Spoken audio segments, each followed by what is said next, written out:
Well, I just have 4 years of proof that tens of billions of dollars and tens of thousands of people didn't solve your problem. So why don't we try it a little differently here? Let's give them a better organization. Previous administration spent tens of billions of dollars, well over 100 billion, and tens of thousands of employees, well over 50,000 in the last 4 years alone. And you know what? Our metrics have either just stopped or they've actually went backwards. VA has been on the high-risk danger list of waste, fraud, and abuse and poor quality health care for 10 years. That's just unacceptable. There are 480,000 VA employees and there are 450,000 active duty Army. Veterans all over the country have been dying, waiting to get treatment. With 480,000 VA, that's 30,000 more than the active Army members. Why can't they get in? Or why couldn't they get in? They just grow for the sake of growing. Nobody has called it like I'm trying to call it now in a real sense of a way, is to say, what is our return on investment?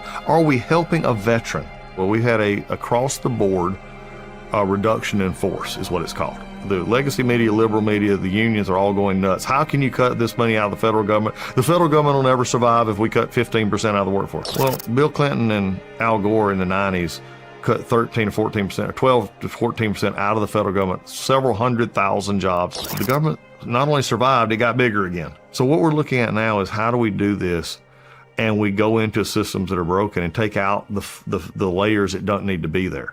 The things that are keeping veterans from getting the benefits they need, that they've earned, keeping them from health care, keeping them from going into the community and getting the care that they need, getting access to new treatments like psychedelics or other things.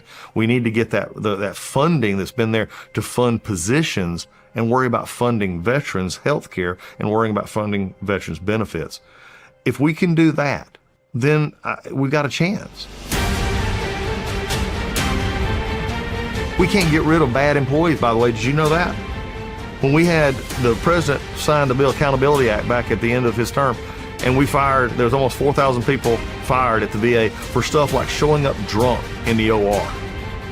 Guess what? The union had lawsuits, and when Donald Trump left office, basically the Biden administration, through some series of bad judgment, just basically quit and said, we'll bring them all back. This is the kind of problem we're dealing with.